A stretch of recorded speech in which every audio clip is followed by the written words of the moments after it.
Bonjour et bienvenue pour la deuxième partie de cet épisode avec Thomas qui devient donc Abrège pour cette deuxième partie. Si vous ne l'avez pas déjà fait, je vous invite d'abord à écouter la première partie si vous voulez en savoir plus sur le parcours de Thomas. Et si c'est déjà fait, je vous laisse donc avec cette seconde partie de mon échange avec Abrège, le youtubeur. Spécial, ce son il a rien de spécial, l'instru elle a rien de spécial, je sais même pas je fais quoi, demain ça fait rien de spécial, et ça sert à rien de faire style, gros y a rien de spécial, tu pensais que le chemin était tout tracé mais tu te rappelles que t'as rien de spécial, poto passe nous voir. Je suis assez perfectionniste et il y a un moment donné, il faut se jeter à l'eau, à un moment donné, il faut abréger. Donc je me dis Thomas, faut que t'abrèges, tu vois, faut que t'abrèges, et donc c'est un peu comme ça qu'est née la vision de la chaîne, et je me suis dit Thomas, commence finalement par faire une petite vidéo de présentation, t'as pas besoin de faire un gros truc, tu vas apprendre au fur et à mesure du temps, et c'est comme ça finalement que je me suis lancé avec ce thème abrège, et je me suis dit je vais pas faire des vidéos très longues, ça répond bien au nom, et puis voilà. Donc c'est parti aussi de déjà ça te plaisait, je pense, le nom. Il y a un truc romantique avec justement cette idée d'abrège et le fait de faire assez court, et en même temps moi j'y pense que c'est peut-être aussi quelque chose qui alors je sais pas si tu y as pensé, mais qui techniquement pour toi serait faisable, parce que si ton format c'était des vidéos de 35 minutes, il y a un moment si tu peux pas te lever tous les jours, tu sais pas comment sera ta santé du matin, il vaut mieux que tes vidéos elles en fassent 5 ou 10 et que ce soit sur des trucs un peu naturels que tu maîtrises, parce que tu sauras les faire, quoi, parce que si tu peux pas non plus est-ce que t'avais pensé à ça? Alors je t'avoue, je l'ai pas forcément pensé comme ça. Je l'ai pas du tout forcément pensé comme ça, mais c'est vrai que c'est une belle façon de voir les choses. C'est vrai que de cette manière-là, c'est vrai que j'aurais pu créer du contenu très court parce que j'étais en difficulté de santé. Mais je l'ai pas du tout vu comme ça, je l'ai plus vu pour contrer mon perfectionnisme, on va dire, tu vois, que j'ai envie de faire les choses parfaitement, je veux que ça soit parfait, mais à un moment donné il faut se jeter à l'eau. C'est un peu plus comme ça que j'ai démarré. D'accord. Bah voilà. Après en soi c'est peut-être mieux parce que t'as pas anticipé certaines contraintes, ce qui t'a permis de passer à l'action, quoi. Peut-être que si t'avais trop pensé à ces contraintes-là, ça aurait été encore plus difficile. Ouais, et si j'aurais joué le jeu à fond, comme tu dis, bah, je me serais lancé sur TikTok et j'aurais déjà plus d'abonnés sur la plateforme. Parce que, peut-être, ouais. C'est justement des vidéos très courtes. Et puis, donc je crois que j'ai fait une vidéo tous les 2 mois, 3 mois en début d'année. J'en ai sorti très peu parce que c'était très dur. J'avais aussi pas mal, je crois que j'ai eu pendant cette période-là 2-3 fois. Sur quelle année là? Pardon. Là c'est l'année dernière, l'année 2020. 2020, d'accord. Début 2020. Donc c'est l'année Covid, c'est l'année un peu du stress. Donc je prends mon temps, je fais mes vidéos. Des fois je dois aller à l'hôpital aux urgences. Il y a des moments durs. Enfin bref. Je sors quand même une vidéo en Be-Light que j'apprécie. Je vois que j'ai quand même des capacités parce que les vidéos que j'ai faites quand j'étais jeune, bah ça m'a apporté quand même une belle expérience dans les montages et tout ça. Et un jour j'ai pas d'idée, j'ai mon imprimante 3D de côté, je me dis vas-y, j'ai pas d'idée, je vais faire 10 idées d'impression 3D, tu vois. Et je fais vraiment cette vidéo un peu en mode chill, je m'en fous, tu vois. Et je me dis, je vais me mettre une deadline pour cette vidéo. Et j'arrive à la fin de cette deadline, mon montage est prêt, il est sur YouTube, et dans 1 heure, ma deadline, non, je crois que c'est beaucoup moins, je crois que c'est 10 minutes. Dans 10 minutes, ma deadline, ça devait être 16 heures tel jour. J'ai pas de vignette, qu'est-ce que je fais comme vignette? Donc vignette, c'est l'image qu'on clique, l'image de la vidéo qui apparaît sur YouTube. Voilà, c'est qui est hyper importante. Voilà. Pour envoyer à YouTube, c'est ce sur quoi les gens vont cliquer. Donc il y a le titre, vous avez le titre et vous avez l'image. L'image, il faut qu'elle soit très impactante et qu'elle sorte du lot. Parce que derrière, les gens vont cliquer. YouTube aussi, on le dit, mais mesure le taux de clic Ils affichent en fait votre vignette sur le site. Ouais. S'il y a beaucoup de gens qui cliquent dessus parce qu'elle est très attirante, du coup, vous allez potentiellement être mis en avant. En tout cas, si derrière le contenu en plus intéresse et que les gens non seulement ont envie de cliquer mais ont envie de rester, alors là, c'est jackpot. Et donc voilà, c'est super important en tout cas. Ouais. Vignette. Ouais. Et donc voilà, t'as pas de vignette. Et j'ai pas de vignette. Et ça, je savais que c'était hyper important. Hein. Je m'étais pas lancé sur YouTube bêtement. J'avais un peu d'expérience, donc je savais que s'il fallait que ça marche, faut une bonne vignette. Et là, je me dis, j'ai pas l'énergie de reprendre ma caméra, de filmer, etc. Donc je vais sur mon montage et je vois qu'au tout début, je fais une sorte de tête avec mes deux mains qui tu sais, écartées pour dire 10 en fait. Et j'envoie vite fait cette vignette en 2 secondes à mon frère. Je lui dis, tu trouves c'est bien? Il me dit, ouais, mais un peu de flou dans le fond, ça te détachera plus sur la vignette. Je dis, ouais, vas-y. Et puis je me dis, tiens, je vais rajouter des petites bulles des conceptions que j'ai faites pour la vidéo. Et je lance la vidéo. Donc elle marche pas beaucoup, hein, comme toutes les autres. Par contre, je me dis, c'est bizarre. Sur le long terme, elle commence vraiment à prendre en vue et elle commence à faire plus de vues que d'habitude. Et je crois qu'à l'époque, après peut-être 2-3 mois à l'avoir sortie, j'étais à 30 000 vues, 40 000 vues. Et pour moi, c'était énorme. C'était vraiment énorme. Faut le comprendre. Mais c'est énorme, hein, même pour 2022, 4e vidéo, 20 000 vues, c'est énorme. Ouais. Et franchement, en fait, elle continuait tout doucement, mais elle continue d'augmenter. Et en fait, là, j'ai saisi un truc, je me suis dit, il faut que je prenne le créneau de l'impression 3D. Parce que même s'il y a déjà Heliox, les frères Poulain, et peut-être 1 ou 2 autres, je crois qu'à l'époque, il y avait Peanut 3D. En gros, il y avait 4-5 personnes qui avaient pris le créneau. Et je me suis dit, malgré le fait qu'il y a déjà une bonne... de pas mal de gens là-dessus, ça veut dire qu'il y a quand même une communauté qui s'intéresse à ça, donc je vais prendre le créneau. Donc j'ai commencé à faire un peu plus de vidéos sur l'impression 3D, en tout cas en mettant en avant la technologie. Et pour moi, ça a complètement explosé dans ma tête de me dire que suite à la vidéo que je viens de mentionner sur les 10 idées, j'ai été contacté par à l'époque c'était comment ça s'appelle l'imprimante Sidewinder, voilà la marque Sidewinder. Donc c'est des imprimantes qui coûtent 300-400 €. On m'a proposé d'en m'en donner une pour que j'en fasse une vidéo. Enfin moi à l'époque il y a 2 ans j'étais en explosion. Je dis c'est génial, on me donne des trucs gratos et tout. Et je commence à comprendre que on peut bénéficier d'un retour de la part des marques, que ça soit financier ou que ça soit d'une machine. Et moi ça me faisait vibrer, donc je me suis dit je vais continuer. Et puis un peu, je pense que tu me comprends, mais quand on vient d'un parcours école d'ingé, un parcours un peu scientifique, on aime bien des fois se pencher sur les chiffres et d'essayer d'aller d'aborder la problématique avec des choses un peu plus concrètes, tu vois, que tu peux voir, que tu peux analyser. Donc moi j'ai commencé à analyser mes chiffres, à me remettre en question, à regarder ce qui marche pas.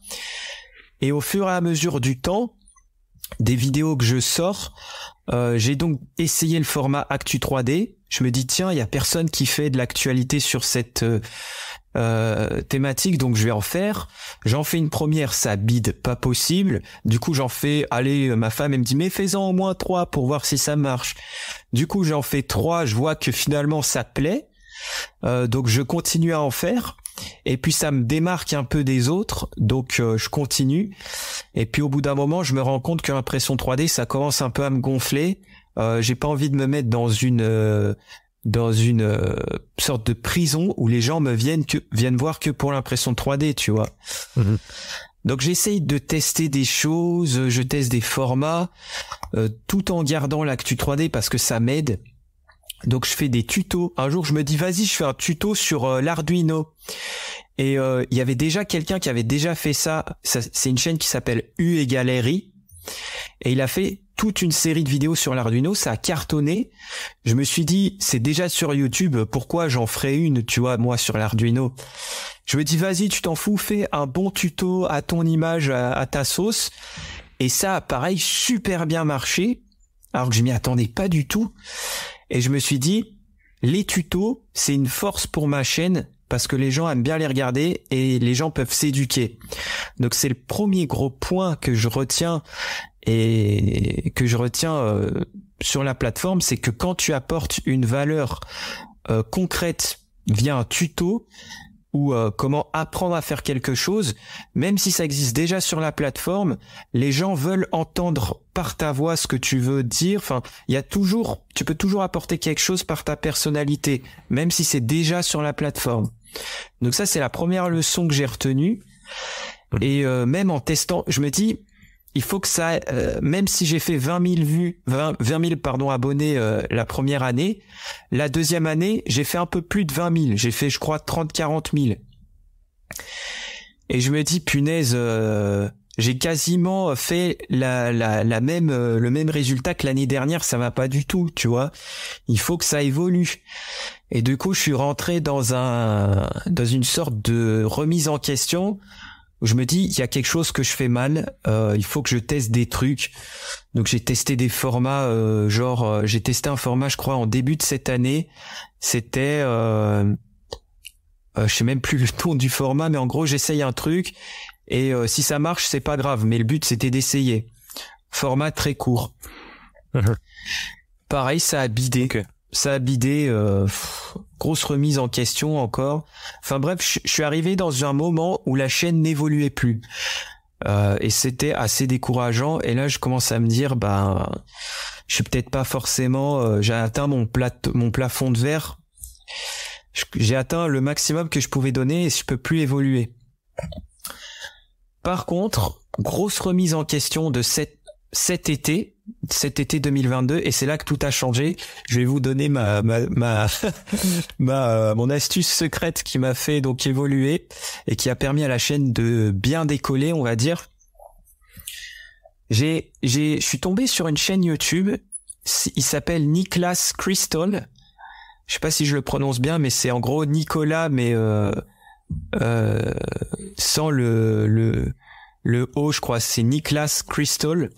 Et on pourra mettre de toute façon des liens dans la description de l'épisode. Et ce gars, il fait des vidéos de drones, il fait des vidéos sur la dopamine aussi. Enfin, il est pas uniquement dans un domaine, il fait aussi du voyage et c'est fou la popularité qu'il a gagnée en une période de temps très courte, sachant qu'il était déjà dans une niche qui ne fonctionnait plus.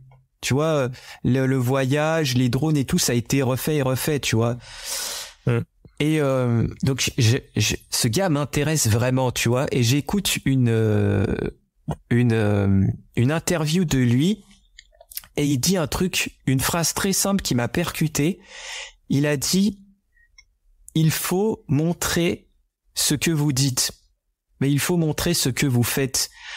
Et moi, ça m'a percuté. Je me suis dit, c'est vrai, dans mes vidéos, on me voit trop parler et on me voit pas assez faire ce que je dis, tu vois.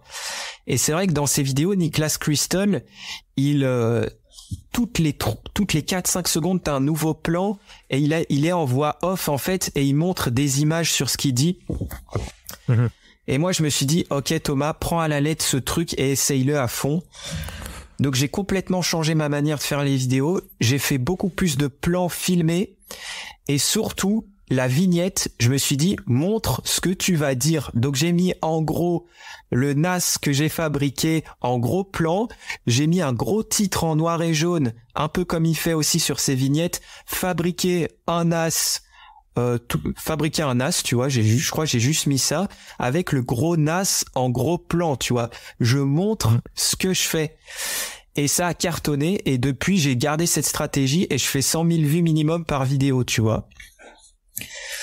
Et oui, parce que et en termes d'organisation, j'imagine que ça te fait quand même plus de travail au niveau des plans. Ouais, mais alors juste ce que je me dis, c'est que c'est pas mal parce que au niveau de ce que tu dis, c'est la même chose. C'est juste toi qui rajoutes des plans par-dessus.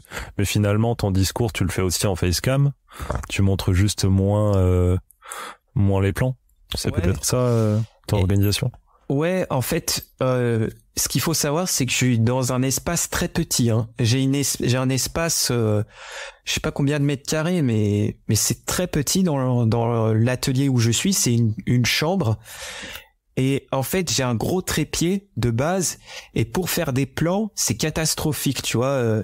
Je mets 40 ans à essayer de fixer le pied correctement. Donc, à ce moment-là, je me suis dit, Thomas, comment techniquement tu peux aller plus vite? Donc, j'ai investi dans ce qu'on appelle, je crois, un monopode. Donc, c'est un trépied, mais qui est sur un pied. Je sais pas si vous voyez. Il y a 3 petits pieds, en fait, en bas, qui maintiennent le monopode. Et ce truc, tu peux le mettre partout parce que ça prend pas de place. Et c'est comme ça que j'ai gagné en productivité aussi sur les dernières vidéos. Petite chose technique. Mais sinon, c'est vrai que maintenant, quand je regarde les copains youtubeurs, bah, des fois, je me dis, parfois, certains devraient moins parler et plus montrer ce qu'ils disent. On voit trop la tête des gens, tu vois. Et en tout cas, moi, ça a été l'élément déclencheur pour ma chaîne. Et puis, surtout les vignettes, en fait. J'en avais marre de montrer ma tête. J'ai même eu des commentaires assez durs à ce sujet. Mais je faisais beaucoup des vignettes où je faisais une expression genre je suis hyper étonné sur ma vignette, tu sais.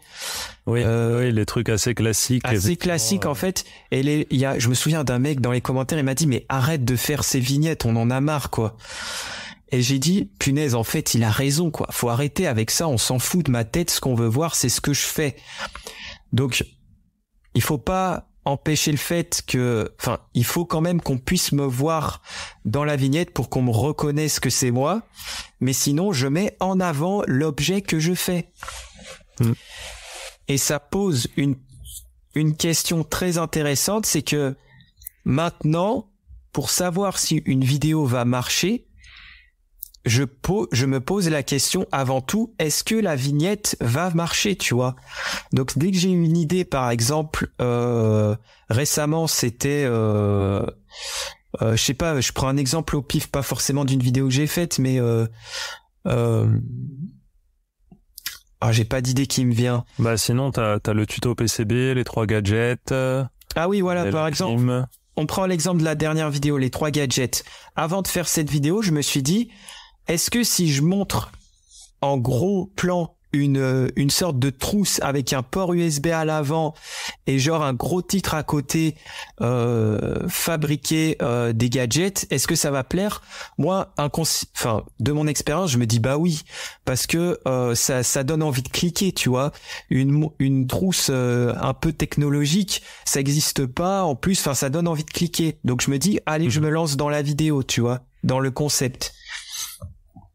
Et du coup, est-ce que tu commences à penser à ta vignette?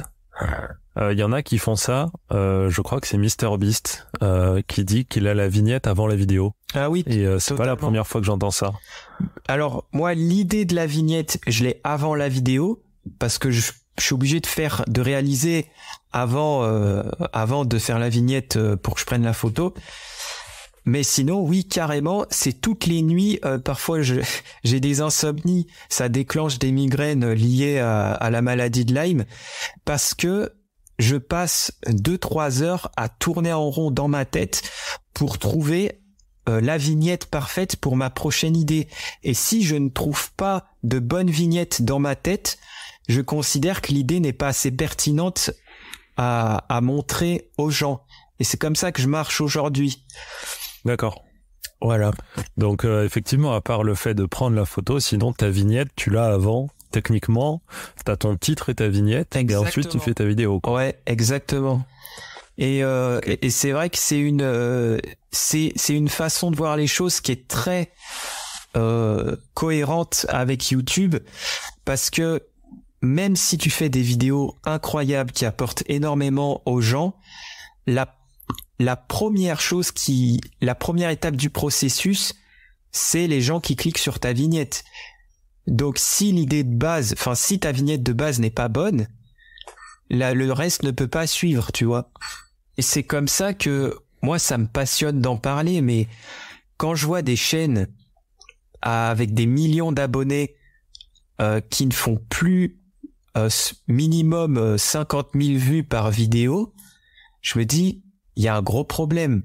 Alors, évidemment, ce sont souvent des chaînes qui, à travers le temps, ont touché beaucoup de personnes.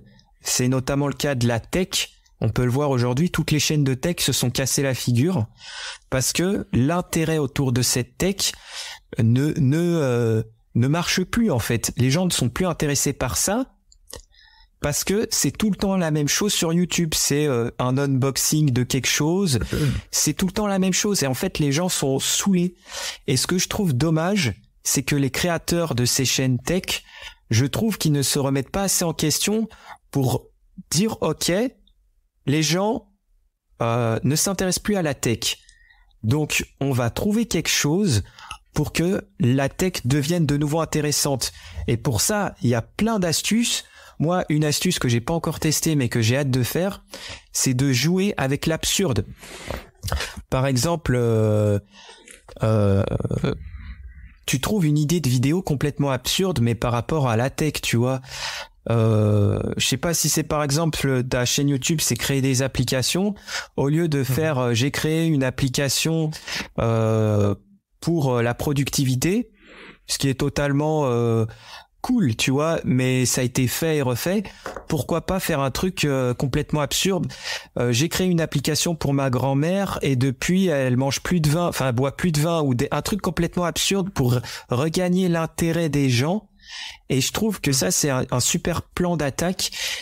Et voilà, enfin bref, ça c'est mon courant de pensée, on va dire. Mais je trouve que c'est dommage que parmi ces chaînes qui ont tant d'abonnés se reposent sur leur image entre guillemets, du fait que ils sont connus parce qu'au fur et à mesure des années ils ont touché pas mal de gens. Et c'est dommage. Moi je trouve qu'il faut redynamiser un petit peu. Tu vois, ça me donne une idée. Il y avait une fille qui était passée sur un TED Talk. Alors je sais plus du tout le nom. Qui avait une chaîne un peu comme ça où elle faisait des objets inutiles. Le plus inutile, le plus absurde, c'était le mieux. Ouais. Et en fait, juste elle se levait. C'était une ingénieure et juste elle faisait alors elle avait un réveil qui lui mettait des baffes, tu vois, enfin des trucs. Ah oui, c'était. Je vois qui c'est. Je crois blonde, ouais. Ouais, il me semble qu'elle a des problèmes aussi de santé. Elle a eu des problèmes de santé. Ouais. Je crois qu'elle a eu un cancer. Ouais, voilà. Ouais, c'est ça. Et donc du coup, tu vois, elle a juste fait ces trucs-là. Elle a filmé. Et en fait, c'est sûr que si tu fais une vidéo avec une application, je développe une application qui m'insulte quand je me réveille pas. C'est les mêmes connaissances, c'est les mêmes applications que tu vas utiliser en termes de dev. Ouais. Et ça va être beaucoup plus divertissant et plus engageant pour l'audience, quoi. Ouais. Le fait de le montrer, mais au final l'application c'est la même chose, quoi. Tu vas utiliser les mêmes outils, tu vas devoir mettre de la voix, tu vas devoir programmer des choses. Ouais. C'est un peu pareil, ouais. Et c'est là, je pense, la différence avec le YouTube d'aujourd'hui et le YouTube d'il y a 5-10 ans, c'est que aujourd'hui ça n'a jamais été le meilleur moment pour te lancer sur YouTube parce qu'il y a énormément de gens qui regardent YouTube. Donc le je sais pas comment dire, mais le nombre de gens qui regardent la plateforme te donne vraiment une opportunité super de te lancer. Par contre, par rapport, là je parle aux gens qui nous écoutent, hein, s'ils sont intéressés par se lancer sur cette plateforme. Par contre, par rapport aux autres années, c'est que avant c'était facile de faire une review d'un iPhone ou d'un truc parce que c'était un nouveau style de vidéo et du coup ça marche. Aujourd'hui, si tu fais un truc, une simple review d'un iPhone, ça ne va pas marcher parce que y a pas de créativité, en fait, il y a pas d'intérêt à regarder la vidéo. Et je pense que c'est la différence aujourd'hui par rapport à avant, c'est que non seulement faut être créateur de contenu, mais faut surtout être créatif. Et aujourd'hui, c'est un muscle qu'il faut vraiment travailler pour vraiment se démarquer de la masse.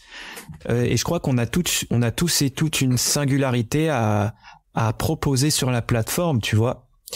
Mais il faut l'amener avec créativité et en respectant aussi les codes, tu vois. Si tu fais une vidéo très créative mais que t'as un son pourri, on n'aura pas envie de la revoir, quoi. Voilà. Ceci dit, ta vidéo très créative avec un son pourri fonctionnera beaucoup mieux que ta vidéo toute pourrie avec un super son.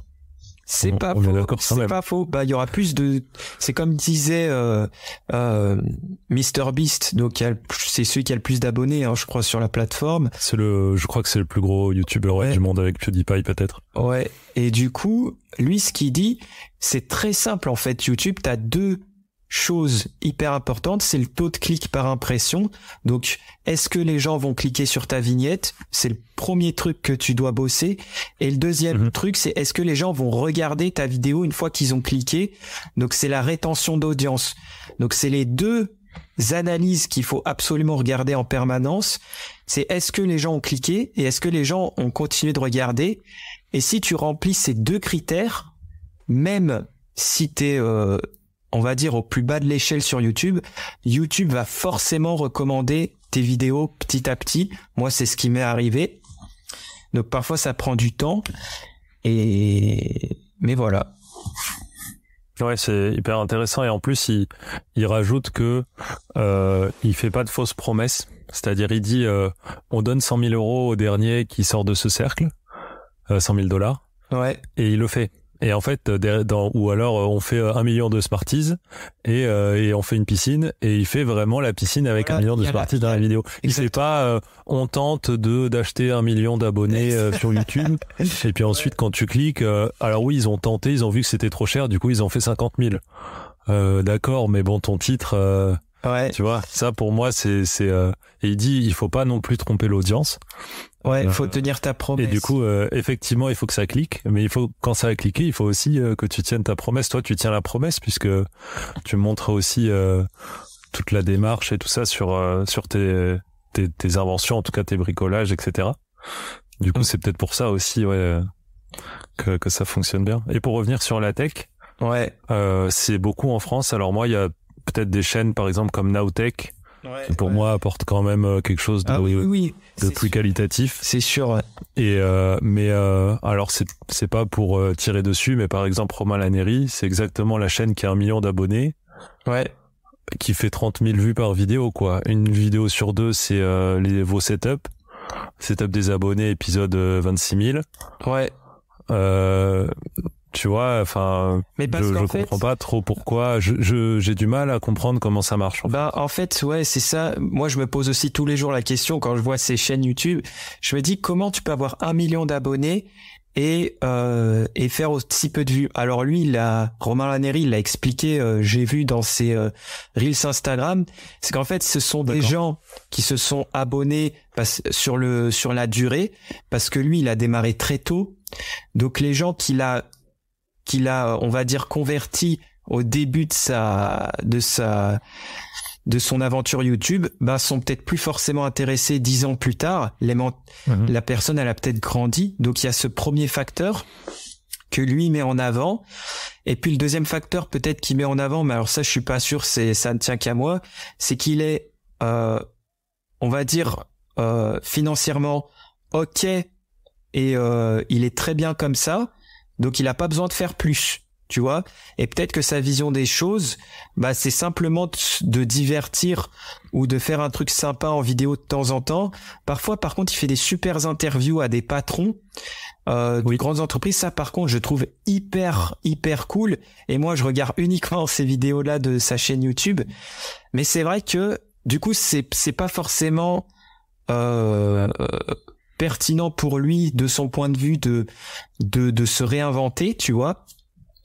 Par contre, moi je trouve ça, après ça dépend les personnes, et peut-être que je vais aussi changer avec le temps, mais ça m'étonnerait, c'est que moi j'ai appris une chose à travers cette aventure YouTube, c'est que peu importe ton nombre d'abonnés, le contenu est roi. Les Américains ils disent content is king. Si tu n'apportes pas du bon contenu, peu importe ton nombre d'abonnés, si les gens ne veulent pas voir ton contenu, tu vas pas faire de vues. Et ce qui fait marcher la machine, au-delà des abonnés, c'est les vues. Parce que oui, les marques, ton nombre d'abonnés, ça peut faire de la crédibilité auprès des marques, mais les marques, si tu veux avoir beaucoup d'argent auprès d'elles, il faut assurer un nombre de vues, tu vois. Tu peux pas dire, bah écoutez, ça va être 2500 € l'intégration et je vais faire 5000 vues, tu vois. Alors il y a certaines marques qui acceptent parce qu'elles sont pas forcément éduquées ou qu'elles se sont pas encore fait avoir, mais voilà, il y a ça, il y a ça aussi parce on pense souvent aux youtubeurs qui se font avoir par les marques, mais tu peux avoir l'inverse quand t'es une marque et que tu commences à vouloir faire des placements, tu tombes sur des chaînes qui font soi-disant plein de vues, plein d'abonnés, et au final tu en tires mais vraiment rien du tout quoi, et tu payes une fortune. Non mais c'est clair, c'est que c'est notre responsabilité aussi côté YouTube. Pour que les marques nous fassent confiance, on a de la visibilité, mais faut qu'il y ait une cohérence dans le discours, etc. Et mais surtout, il faut qu'il y ait le nombre de vues. Je pense à NordVPN. Bon, NordVPN, c'est on va dire le sponsor qui a le plus de volume en termes de le volume financier, on va dire. Donc en fait, NordVPN, c'est un peu moi je suis pas contre les chaînes qui font ce genre d'intégration, parce que tout le monde sait que ce sponsor paye vraiment bien et ça permet de faire tourner la machine et notamment monétiser de beaux projets, tu vois. Et le voir comme ça, je trouve que beaucoup de gens le voient comme ça aujourd'hui et c'est super, tu vois. Ça fait pas le sponsor un peu qui vient là juste pour la thune. Non, le sponsor, il vient financer des projets futurs et il permet de faire tenir la chaîne debout. Et ce discours-là, les gens l'ont compris. Donc moi, je suis content que NordVPN il finance plein de gens. Moi, j'ai pas encore accepté avec eux, mais en fait, moi, ça me dérange pas que les sponsors ne sont pas toujours cohérents avec le contenu, même si c'est pas le top, mais ça finance au moins les créateurs. Et puis c'est vrai que c'est notre responsabilité de faire des vues derrière. Et les marques comme NordVPN l'ont bien compris, c'est qu'on a des contrats au nombre de vues et ça permet de sécuriser la marque entre guillemets. Mais d'un autre côté, ça permet de super bien nous rémunérer si on fait un bon nombre de vues, tu vois. Oui. Donc c'est super, ouais. Par moment, ça peut être super. Après, l'adéquation de ton thème par rapport au sponsor, c'est bien pour toi, mais c'est bien pour l'audience et c'est bien pour le sponsor aussi. Exactement. De toute façon, si un sponsor vient te voir et que c'est pas dans le thème, c'est peut-être aussi ta responsabilité de lui dire moi, je pense pas que ça va marcher. Si vous voulez vraiment le faire, on peut.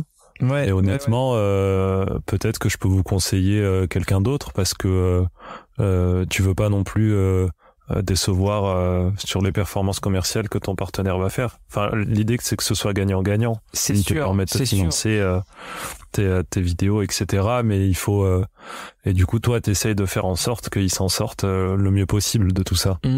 En fait, il y a deux types de sponsors.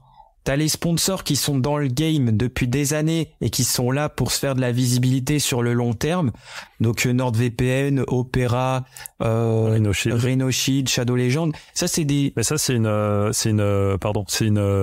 stratégie de couverture. Voilà, exactement. C'est-à-dire quand tu l'as entendu NordVPN 1500 fois en 2 ans de YouTube sur tout ce que t'as vu, quand tu vas chercher un VPN, c'est même pas à court terme, mais le jour où tu vas chercher un VPN, tu vas exactement direct avoir le mot NordVPN dans la tête et c'est plus ça qui cherche. Ouais, surtout. Ouais. Donc avec ces marques, c'est vrai qu'avec ces marques-là, moi j'ai pas un discours, j'ai pas de longue conversation avec eux. Je leur dis écoutez, c'est temps. Et puis si vous êtes partant, c'est ok, sinon c'est pas partant. Tu vois, moi j'ai pas de discours avec eux parce que je sais qu'ils ont le budget pour ça et étant donné que enfin tu vois ce que je veux dire, c'est des gros poissons qui connaissent le game, on va dire.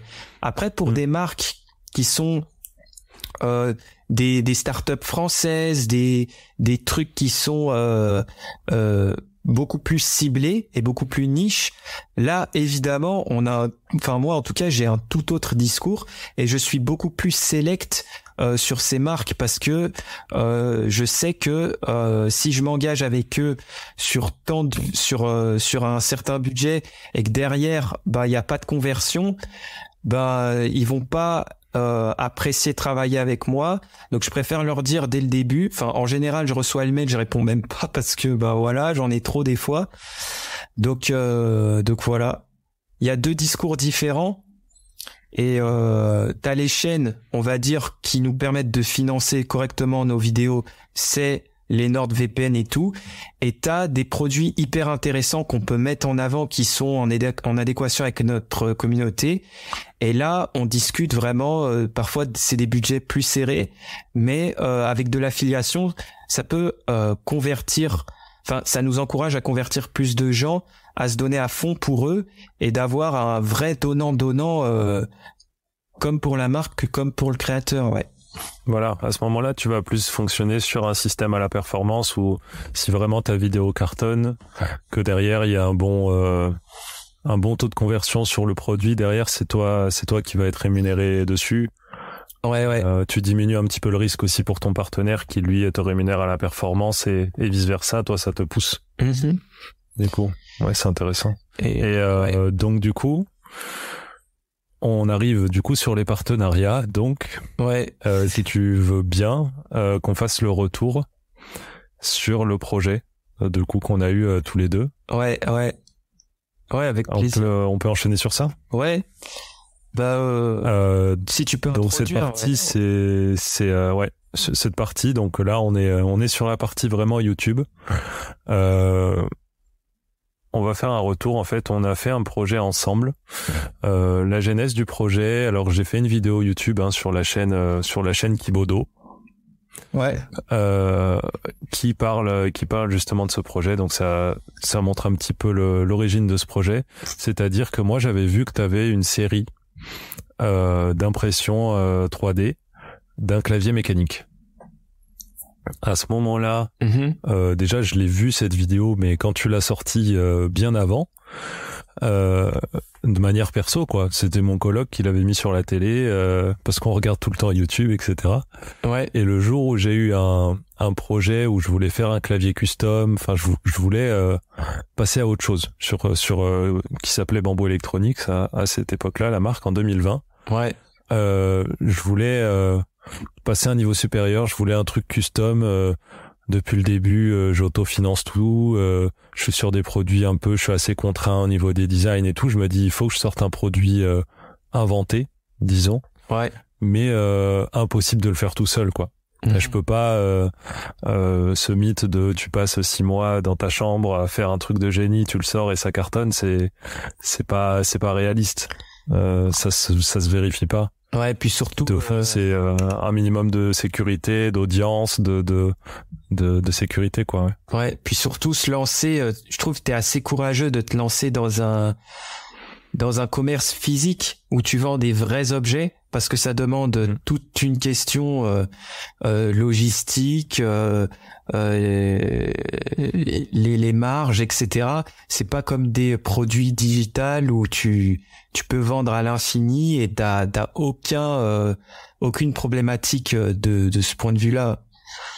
Donc c'est sûr qu'en plus c'est super contraignant financièrement, au niveau du stock, au niveau de la place que t'as, à plein de niveaux. C'est sûr, ouais, c'est super contraignant. Et donc du coup à ce moment-là je te contacte pour te proposer. Donc mon pitch, il était, je me suis dit quel point de vue je peux apporter pour que ce soit un peu accrocheur. Et donc ce que je t'ai dit, c'est plutôt que de dire on va faire un clavier et je vais chercher un créateur pour aider, je vais dire au créateur on va faire ton clavier et on va faire un 50-50 au niveau du design. Il faut qu'il soit cohérent parce que nous on va le mettre dans la gamme. Ouais. Mais on va faire ton clavier à toi, tu vas être c'est toi qui vas décider visuellement à quoi ça ressemble. Ouais. C'est vrai que... Et donc du coup, t'as répondu très vite à ça. Ouais, c'est vrai que là, t'as très bien ciblé tu t'es vraiment mis à la place du créateur. C'est-à-dire que si une marque te propose de faire un truc à ton image, eh ben, si le créateur aime la marque, il va pas hésiter à collaborer. Donc c'est sûr que moi, ça m'a plutôt intéressé parce que j'avais en tête de créer peut-être mon propre clavier un jour. Et le fait d'y intégrer du coup cet esprit bambou que tu proposais déjà sur tes autres produits, c'est quelque chose qui a jamais été fait. En plus, le son du clavier avec le bambou, ça peut être incroyable. Pour les connaisseurs de clavier, ben c'est une matière qu'on retrouve pas beaucoup, donc on peut se retrouver avec un super beau produit. Donc moi ça m'a encouragé à dire oui, et c'est là qu'on est parti sur un design que je t'ai proposé et que t'as assez vite acquiescé, et on est parti là-dessus, quoi. Ouais, et aussi l'idée de ce projet-là, c'était de dire ok, sur YouTube, c'était un peu le discours. Alors je sais pas si j'ai vraiment osé le mettre sur le mail, le présenter comme ça, mais sous-entendu les casquettes, les t-shirts, spreadshirt, ça va 5 minutes quoi, pour monétiser un peu son image et tout ça, pour offrir un petit peu du goodies, parce que c'est sympa en soi, les gens qui suivent la chaîne, qui vraiment accrochent avec toi, qu'ils emportent avec eux dans leur maison ou sur un t-shirt quelque chose, une partie de ta chaîne. C'est super. Moi, je trouve ça super, ce genre de projet. Mais les casquettes, les t-shirts, c'est bon, quoi. Au bout d'un moment, à part ceux qui font vraiment des designs dessus, qui font des vrais projets avec des marques, ça va 5 minutes, quoi. Et je me suis dit, je vais aussi peut-être le présenter comme ça, carrément un clavier, voilà, passer sur quelque chose qui est même pas un goodies, quoi. C'est carrément un produit que tu designes toi-même, etc. Ouais. Donc, ouais. Mais c'est vrai c'est vrai que ton approche a été très intelligente, parce que t'as compris t'as compris la je sais pas comment dire, mais comment je pourrais dire ça, la situation dans laquelle j'étais. J'essaie de faire preuve d'empathie, en tout cas. Ouais, mais en gros, tu savais que le projet, c'était un projet un peu passion, et que si le youtubeur n'était pas hypé par le projet, ça servait à rien de le faire, parce que derrière, t'étais au courant que si un placement de produit n'est pas un produit cible pour mon audience, et ben tu t'aurais fait 0 vente, quoi. Donc, oui. Donc et puis en plus, j'avais même pas l'option. C'était même pas une option. J'avais même pas la capacité financière en termes de moyens de faire quelque chose de plus générique. Si tu vois où je veux en venir. Ouais, c'est vrai que c'était un produit. En fait, c'est vrai que c'était un projet assez difficile, parce que c'était un projet avec des matériaux qui coûtent cher, et avec des entreprises que tu faisais travailler ensemble. Donc il y avait tout un cycle à ce niveau-là. Franchement, c'était pas évident, sachant que à cause de tout ça, le prix du clavier est forcément élevé. C'est pas de la production, c'est vraiment un bel objet fait sur mesure. Et en plus, toi tu me l'as dit en off, mais tu te faisais quasiment 0 marge là-dessus. Et ça montre bien que pour toi c'était un produit pour la marque, pour les gens, pour faire évoluer ta vision. Et d'ailleurs, je crois que c'est là que t'as changé un peu après, il me semble, ton nom d'entreprise, non? Oui, c'est pas longtemps après. C'est sur ouais. Et moi, c'est ce que j'aime quand je discute avec toi et qu'on travaille ensemble, peut-être dans un autre futur, j'en sais rien. Mais t'as la capacité de t'adapter et de voir vraiment le produit comme une valeur pour le client, et pas forcément une je sais pas comment dire, mais une rémunération, tu vois ce que je veux dire? Et pour moi, c'est la même chose, en fait. C'est pas que je le vois, tu vois, d'une manière ou d'une autre, c'est que pour moi c'est confondu. Ouais.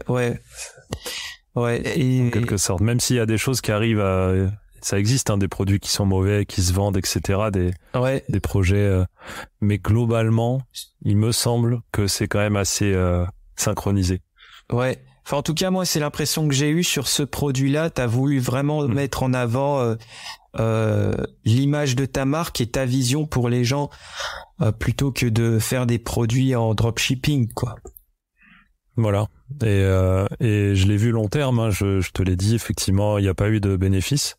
On est retombé sur les pattes en termes de financier, c'est-à-dire que c'est un peu à prix coûtant, en fait, finalement. Ouais. C'est aussi l'objectif, hein, parce que ça a été financé par une campagne de crowdfunding, donc de financement participatif par Ulule, qui a quand même récolté 9 800 €. Ouais. Pour un peu plus d'une 50aine de précommandes. Et voilà, ça a juste permis de financer la chose. On n'a pas fait de gains financiers, mais derrière, pour moi, c'est un bel objet qui a été créé. Les gens qui l'ont reçu, ça leur a vraiment apporté quelque chose. J'espère qu'à toi aussi. Ouais, franchement.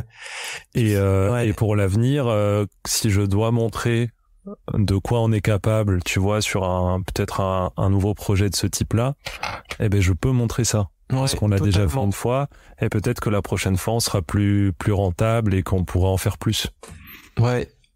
Et d'ailleurs, est-ce qu'il t'en reste encore aujourd'hui? Il en reste, ouais. Ok. En fait, sur les 55, il y a eu 55 unités qui ont été produites pour la campagne, qui étaient commandées en tout cas. Ouais. Mais en tout, il y en a eu 100. Ok. Il y en a eu 100 qui ont été produites, donc ça va jusqu'au numéro 102. Ouais. Puisque le numéro 1 c'est toi qui l'as eu, et le numéro 2 c'est le mien. Voilà. Donc il y a jusqu'au numéro 102, et donc là effectivement il en reste, il est toujours disponible jusqu'à épuisement, et pour l'instant il n'y a pas de projet d'en refaire, de faire une V2. Tant qu'il y en a en fait sur la V1, il n'y a pas forcément lieu de faire une V2. Ouais. Mais j'espère qu'ils trouveront preneur aussi cette année. Mais tu sais que des fois des gens me demandent c'est quoi mon clavier encore, où est-ce que je peux l'acheter. Des fois j'ai encore des demandes. Et je pense que c'est un produit. Je pense que moi personnellement, je l'aurais peut-être pas acheté parce que c'est trop cher pour moi, tu vois. Oui. C'est beaucoup de personnes qui nous ont dit ça. C'est un produit qui est trop cher. Après, ça c'est d'un point de vue personnel, tu vois. Après, si je me mets dans la peau d'Abrège avec son entreprise et que je l'achète pour mon setup d'entreprise, qui est mon setup perso aussi, bah là je vais pas du tout hésiter à l'acheter parce que j'ai largement le budget. Mais c'est vrai que d'un point de vue perso, si je me remets dans le Thomas qui a pas encore de sous, qui vit grâce à l'argent de sa femme, ben j'aurais jamais acheté, tu vois, même si je suis passionné par le truc. Donc mais il y a quelque chose qui m'avait beaucoup touché à ce niveau-là. Ouais. C'est que il y en a pas eu beaucoup, mais en tout cas c'était notable. Il y a une personne par exemple, je m'en souviens très bien, qui a donné 15 € sur la campagne, parce que tu peux aussi faire des types. Tu peux rajouter, déjà il y a des personnes qui rajoutaient des fois 10 €, tu vois, parce qu'ils ont les moyens et qu'ils ont envie de soutenir encore plus qu'avec l'achat. Et t'avais une personne qui avait, je pense, qui était jeune, hein, qui était étudiant au lycée, qui a mis 15 € et qui avait mis un message, j'ai pas l'argent, mais voilà, je participe, bonne chance pour le projet, j'espère qu'on verra. Alors je crois que son idée c'était un support de casque, je crois que c'est ça qu'il avait soumis dans son petit message. C'était hyper c'est des messages, des choses que tu vois pas souvent, hein. Quand t'as une marque et que tu fais des choses comme ça, quelqu'un qui vient et qui spontanément donne au projet, c'est super, hein. Donc même sans avoir les moyens, tu vois, on a eu aussi ça prouve bien que le projet a fait écho, puisque il y a même des gens qui ont soutenu alors qu'ils avaient rien à y gagner. Et puis c'est surtout je pense le fait d'avoir attaché ce clavier à un bout de mon histoire, c'est-à-dire que un jour je me suis pris de passion pour pour les claviers, j'ai trouvé ça incroyable. Et puis le fait de vouloir faire un design magnifique, ça a peut-être aussi emmené les gens avec moi dans cette nouvelle passion, certaines personnes en tout cas. Et avoir ce beau clavier, certains me l'ont dit, c'est aussi une manière pour eux de me soutenir. Donc moi ça me touche aussi beaucoup, les gens qui ont osé acheter ce beau clavier, ouais. Et oui, mais ils l'ont pas acheté effectivement que pour certainement pas que pour l'objet. Ouais. Mais parce que c'est une manière de soutenir, et pour moi c'est la meilleure manière de permettre aux autres de te soutenir aussi en tant que créateur. Ouais. C'est de rendre aussi quelque chose, parce que honnêtement t'aurais fait une campagne en disant voilà, j'ai besoin de vous, j'ai besoin de votre soutien pour tel projet et tout ça. Si vous pouvez que je lance une cagnotte et tout ça, je pense déjà que t'aurais eu un écho. Pas aussi grand. Ouais, parce que pas forcément de retour. Ouais. Mais t'aurais pu avoir un écho. C'est là aussi j'ai envie de dire la beauté d'être créateur de contenu, c'est que c'est un métier qui t'ouvre des portes incroyables, mais vraiment sur le long terme. Et grâce à la visibilité qu'on a au bout d'un moment, on peut se permettre de se lancer dans des projets avec des risques qui sont beaucoup, beaucoup plus faibles que démarrer depuis aucune visibilité. Et ça permet, moi, c'est en partie aussi pour ça que je fais YouTube. C'est, je sais pas un jour ce que je vais faire comme projet. Enfin, j'ai plusieurs idées en tête, mais je reprends l'exemple de Kevin Tran avec son livre. Il l'explique, hein. Il a fait un chapitre dédié à ça, mais que grâce du coup à la visibilité qu'il a, son livre il a cartonné. C'est le premier manga français le plus acheté.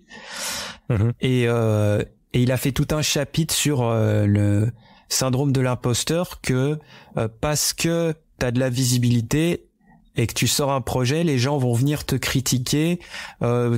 Juste parce que t'es connu, tu sors un truc, alors ça marche forcément et tout.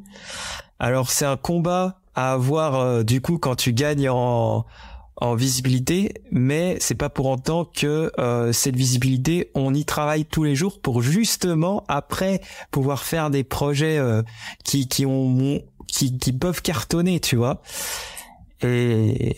Et c'est pas parce qu'on est juste connu entre guillemets que ça va marcher. Le connu, il faut le travailler, tu vois. Et c'est là le point que je voulais mentionner, c'est que se lancer sur YouTube, ça permet d'ouvrir ces champs des possibles après sur plein de choses. Et même en tant que marque aussi, je pense que t'as ce discours-là, mais de t'approcher des créateurs qui ont un peu cette passion-là aussi que tu fais dans l'entreprise, ça peut faire des super trucs. Ouais, et souvent c'est assez difficile pour une marque à l'inverse de se lancer sur YouTube. Ouais. Alors que ça peut apporter beaucoup par la suite. Et je suis toujours assez déçu de voir on revient sur les youtubeurs tech, des audiences énormes, qui font des vidéos génériques et qui font des sponsoring pour des marques et puis point, quoi. Je me dis mais moi j'ai aucun moyen, j'avais 5000 €, j'ai lancé une marque, j'ai essayé de me débrouiller à faire des trucs d'électronique et tout, mais à leur place, mais ils peuvent, au lieu de faire des reviews de téléphone, ils peuvent limite en faire un. Enfin, c'est au lieu de faire une review de clavier, de souris, ils peuvent même faire leur propre marque et tout. Ils ont l'audience pour, ils ont la passion pour. Pourquoi ils continuent à review les produits des autres? Pourquoi ça les intéresse pas de faire le leur? Je trouve ça super dommage des fois. J'ai les mêmes pensées que toi. Des fois, je me dis des fois faut qu'ils se bougent les fesses, quoi. Faut qu'ils nous en montrent, faut qu'ils nous fassent des paillettes dans les yeux un peu, tu vois. Et alors je sais qu'il y a des gros youtubeurs qui le font, hein. Je pense à, par exemple, il y a Louis, ou c'est Louis San, je sais plus comment il s'appelle. Il a lancé sa marque de vêtements. Il y a une chaîne, cette chaîne j'aime tellement, c'est Ici Japon. Je sais pas si tu vois. Non, je vois pas. Ok. Bah en gros c'est une chaîne. C'est un blogueur qui a créé un jour un blog Ici Japon.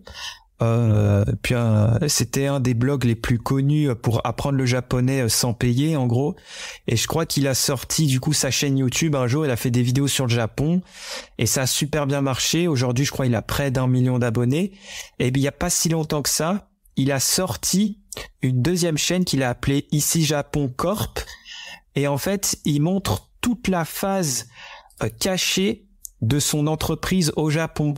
Donc lui il a une entreprise de bonbons, tu vois, où il exporte des bonbons du Japon. D'accord. Et il montre et en fait grâce à toute cette visibilité aussi qu'il a sur YouTube, ça lui permet de lancer plein d'entreprises et de projets différents. Là, il a sorti sa marque de vêtements, il a sorti des trucs japonais, je sais plus comment ça s'appelle, traditionnels. En fait, il sort plein de trucs et c'est hyper intéressant de voir toute la visibilité qu'il a. Il la met en fait dans des projets, et je pense qu'il y a beaucoup de youtubeurs qui devraient s'inspirer de ce qu'il fait. C'est hyper inspirant, hein, ce qu'il fait là. Je vois, du coup, je suis sur Ici Japon. Effectivement, il a 1 million d'abonnés. Ici Japon Corp 168 000. Ouais. Alors qu'il a pas démarré depuis, je sais pas depuis quand il l'a démarré, mais tu l'as démarré bien après. Ouais. Et c'est ce truc où il se dit plutôt que parce qu'il en existe des sociétés qui achètent des friandises japonaises, qui font des box, qui les envoient aux États-Unis ou en France, et tout ça, c'est sympa. Ouais. J'ai déjà vu des pubs comme ça, mais que lui le fasse lui-même, c'est comme le YouTuber tech, à la place de faire une vidéo, un sponsoring pour NordVPN où il va prendre, je vais dire un truc au hasard, mais 10 000 euros, s'il a une grosse chaîne, hein, à ce niveau-là. Ouais. Si c'est lui le VPN, peut-être qu'il va payer 10 000 et peut-être que ça va lui rapporter 20. Donc si c'est toi le VPN, ou si c'est toi la société qui fait les bonbons au Japon, ouais, bah tu vois, si la personne, si tes sponsors ils sont rentables, bah si c'était tes propres entreprises que tu sponsorisais, tu serais encore plus rentable et tu pourrais faire encore plus de projets. Et en plus tu serais indépendant et tu pourrais réinvestir ça dans ta société. Enfin, pour moi, ça fait sens dans même d'un point de vue financier, tu vois. Totalement. Qui sert après derrière le contenu, qui sert la chaîne et tout. Et c'est vrai que, bon, ça, c'est un truc, moi, je pourrais en discuter des heures, mais ce souci de la tech qui manque, enfin, le désintérêt autour des youtubeurs tech, je trouve que c'est un sujet passionnant parce que ça met en évidence plein de choses, mais je pense que c'est des gens qui aiment ce qu'ils font, qui aiment la tech et qui aiment découvrir de nouveaux produits et le partager en vidéo. Et ça, je trouve ça génial. Le problème de fond, maintenant, c'est que les gens ne veulent plus regarder ça, en fait. Les gens se sont désintéressés de ça. Donc, pour pouvoir continuer à en vivre, ben, soit tu trouves des bons sponsors et ça fait tourner la machine, et c'est exactement ce qui se passe sur YouTube en ce moment. Et ça, c'est la solution, on va dire, la plus simple. Ou soit t'essayes de te réinventer, de regagner l'intérêt des gens via des concepts, via de l'absurde, via tout ce que tu veux. Et là, tu prends un risque, mais par contre, ce risque peut être x10 payant, tu vois. Et notamment, un des risques, ça peut être aussi sortir sa propre marque, sortir des produits. Ça peut être plein de choses. Donc je pense que tous les youtubeurs ne sont pas entrepreneurs, même si la plupart le sont. Et donc ça, c'est pas un souci. En fait, s'ils font pas de vues et qu'ils arrivent à en vivre et qu'ils sont bien dans leur vie, bah c'est chouette. Enfin, il y a rien à changer. Mais c'est vrai que d'un point de vue créatif et entrepreneur, les gens qui le sont, c'est assez frustrant pour nous, tu vois, de voir ça.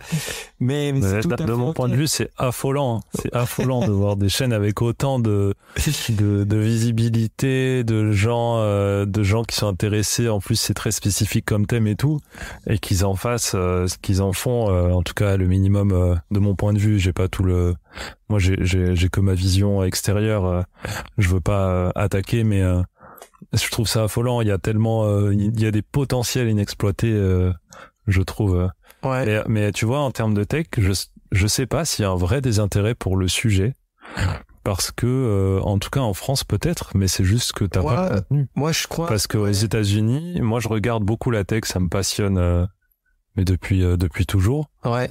Et t'as des youtubeurs américains, ils te parlent de tech, mais c'est pas des unboxings. Enfin, ça n'a rien à voir. C'est passionnant. Ils font des vidéos, ils font 5 millions de vues à chaque vidéo sur n'importe quel ordinateur. Ouais. C'est un truc de fou. Mais parce que ils ont un discours, mais qui est tellement à des années-lumière. Et quand tu reviens sur une chaîne française d'unboxing, qui font des unboxings, le téléphone il est joli, ça fait mal quoi à voir. Alors que t'as des chaînes comme Marquis Brownlee, ouais, MKBHD, ouais, t'as Dave 2D aussi. Ouais, Dave 2D. Mais tu vois, je suis frappé. Ils ont des approches, mais c'est des trucs de fou quoi. Je suis frappé le nombre de vues qu'il fait lui, Dave 2D. Hein. Punaise, des fois je me dis c'est quoi sa recette. Il est intouchable quoi, c'est le padré du game un peu avec Marquis Brownlee parce que c'est tellement clean, minimaliste ses contenus, il a une approche, enfin si vous allez voir un petit peu, toi si tu vas voir aussi t'intéresser plus en profondeur à ce qu'il fait. Ouais. En fait, tu regardes ses contenus, c'est hyper condensé, il parle pas de trop d'aspects techniques. Il te met quelques benchmarks bien placés, mais il a une manière de t'amener le produit en te disant, il te raconte est-ce qu'il va être pour toi ou pas, il te raconte qu'est-ce qu'est l'expérience utilisateur que tu vas avoir, pour qui il est, et il t'agrémente ça de fiches techniques en fait, et sans te noyer dedans. Et puis par-dessus tout, les gens ont confiance en eux en fait. Moi, quand j'écoute ça, j'ai l'impression que c'est un grand expert sur le sujet. Et ça, c'est hyper rassurant. Alors que c'est vrai que parfois, les gens qui sont un peu youtubeurs tech, bah, c'est parfois des gens lambda un peu comme nous. Et c'est pour ça que ça a marché au début, c'est que les gens pouvaient se projeter sur leurs vidéos, tu vois. Mais maintenant, les gens peut-être recherchent quelque chose où les gens peuvent vraiment se faire confiance à la personne à 100%. Ça me fait penser à une chaîne française que j'aime énormément, c'est Steven. Je sais pas si tu vois. Bah Steven, ça fait partie dans ma recherche de personnes à sponsoriser, il me semble, des personnes qu'on m'a conseillé le plus. Tu vois, à contrario d'autres chaînes françaises assez décevantes. Et c'est vrai que Steven, lui, à chaque fois que je regarde une de ses vidéos, alors je regarde pas tout et tout le temps parce que ça m'intéresse pas. Mais quand je vois les prises de vue qu'il fait, genre juste quand il démarre la vidéo, il dit bienvenue, il est sur sa chaise, il a un plan magnifique, la lumière est parfaite, la colorimétrie incroyable. Je me dis, lui, ok, il a presque 1 million d'abonnés qu'il a acquis au cours des années parce qu'il a démarré très tôt. Mais aujourd'hui, il est cohérent avec sa vision et son savoir-faire. À chaque fois que tu regardes une vidéo, moi, je suis épaté par le niveau de qualité, tu vois. Et bon, après, c'est vrai qu'il pourrait peut-être se réinventer, mais je pense pas que ça soit sa vision des choses, en tout cas. Et son point différenciant, il s'est peut-être dit que lui, ce qu'il fallait qu'il fasse aussi, c'est de la tech, c'est de la belle prise de vue, c'est des visuels super avec des beaux produits. Et visiblement, ça a l'air de marcher quand même pas mal pour lui. Mais c'est un point différenciant aussi. Hein. Mais bon, pour revenir sur la tech de manière générale, moi, je pense pas qu'il y a un désintérêt de la tech en elle-même. Je pense juste que c'est la manière de l'aborder que les gens se sont délaissés en fait des gens qui apportent en fait toujours le même discours. Et je pense que les youtubeurs tech peuvent regagner l'intérêt des gens, mais il faut juste être un peu je dis ça de manière tellement simple, mais c'est vrai que c'est super dur et c'est parfois risqué, mais moi je tenterais quelque chose, tu vois, je tenterais un concept, un truc pour que ça regagne l'intérêt. Moi, je pense que si j'ouvrirais si ma chaîne YouTube c'était d'ouvrir des trucs et faire des reviews, Je sais pas, moi je demanderais à quelqu'un de me fabriquer un nerf. Tu vois ce que c'est, les nerfs là qui tirent des balles? Je demanderais des nerfs qui me pointent le visage. Et je sais pas, je déballerai un truc et puis au bout de 10 secondes, si je déballe pas, bah ça me tire dessus. Enfin, j'essaierai de trouver des trucs drôles ou de réinventer des trucs pour que ça regagne l'intérêt. Mais oui, donc toi tu serais plus sur du happening presque dans ta vidéo. Pour essayer de faire plus divertissant. Ouais, en fait faire du clickbait sur tes vidéos, parce que il y a plus assez de clickbait sur les vidéos tech. Les gens mettent leur tête et mettent le produit à côté, mais tout le monde s'en fout maintenant, tu vois. Il faut raconter une histoire, il faut un clickbait, il faut un truc qui appâte et que les gens regardent, ils se disent sur la vignette, ah ça c'est pas comme d'habitude, tu vois. Je vais cliquer dessus et puis derrière tu dis ce que en anglais ils disent click and bless. C'est pas le clickbait, mais c'est tu fais forcer les gens à regarder ta vidéo, mais derrière tu blesses, tu les bénis, tu vois. Donc c'est l'attitude qu'il faut toujours avoir, bien évidemment. Faut pas faire du sale juste pour les vues. Mais moi, franchement, je pense, ça, de toute façon. Ouais, je pense que la tech ne cesse d'évoluer. Même si évidemment avec les smartphones, on arrive à un point maintenant où c'est difficile de faire évoluer le truc. Mais bon, si Apple aujourd'hui est l'une des entreprises les plus populaires et l'une des plus performantes en bourse et tout, c'est qu'ils arrivent à réinventer, à gagner l'intérêt des gens. Donc s'ils y arrivent à le faire, les autres peuvent le faire aussi à notre échelle, bien sûr. Hein.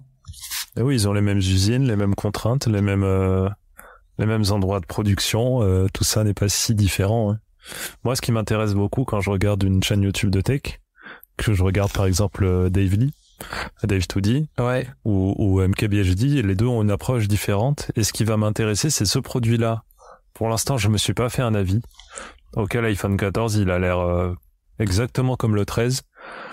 Quel est l'avis quelle est la vision de tel youtubeur, quelle est la vision de Dave Lee, et à chaque fois ils arrivent à te tourner la chose et en fait je suis curieux de savoir leur vision. Exactement. Sur le produit. Il y a certainement des choses que j'ai pas captées. Ils ont certainement une vision beaucoup plus compétente que moi sur dans quoi le produit s'inscrit, etc. Et c'est plus eux qui vont être en capacité d'avoir un vrai avis sur le produit, mais tu vois, un avis super éclairé, pas juste pas juste une review, un avis sur le produit, comment il s'inscrit par rapport au marché, pourquoi ils ont fait ce produit-là, qu'est-ce qu'ils trouvent bien, qu'est-ce qu'ils trouvent pas bien, est-ce qu'il est déçu ou pas. Et à chaque fois, ils ont des approches. Pour moi, c'est ça qui change tout, c'est qu'ils racontent une histoire et qu'ils ont des approches hyper intéressantes, et t'as juste envie de cliquer. Même si tu peux avoir vu 1000 reviews de l'iPhone 14, il y a Dave Lee qui sort une vidéo de 5 minutes sur l'iPhone 14, t'as juste envie de cliquer pour connaître son point de vue, quoi. Parce qu'il est à chaque fois passionnant. C'est vrai. Et après, faut pas oublier aussi que ces youtubeurs anglophones peuvent impacter beaucoup, beaucoup plus de monde. Donc, c'est sûr que de ce point de vue-là, ils sont avantagés. Ils ont pas... Ils subissent pas forcément le désintérêt qu'on a en France autour de la tech, puisqu'ils ont le monde qui les regarde. Donc de ce point de vue-là aussi, moi je le note que c'est vrai qu'en France on impacte du coup moins de gens dû à la langue. C'est un point que je note, mais voilà. Ouais, ce que j'en retiens de cette discussion en tout cas, c'est que la tech n'est pas morte et que j'aimerais bien la voir renaître sur YouTube, le YouTube francophone. Il manque juste un peu de poudre de créativité et puis voilà. Merci beaucoup pour votre écoute. Si cet épisode vous a plu, je vous invite vraiment sincèrement à laisser une note sur Spotify, Apple Podcast ou bien sur la plateforme d'écoute que vous utilisez. Étant donné la jeunesse du podcast, c'est encore plus important et encore plus impactant qu'un like sur une vidéo. Vous pouvez même voir ça carrément comme un vote. Vous votez pour le contenu que vous aimez et pour celui que vous voulez revoir ressortir sur la plateforme. Une note sur la plateforme, c'est un énorme soutien, c'est vraiment significatif, alors je vous invite vraiment, si le cœur vous en dit, à prendre quelques dizaines de secondes pour nous apporter votre soutien. Merci encore, je vous dis à la semaine prochaine pour un nouvel épisode du podcast Fais des trucs.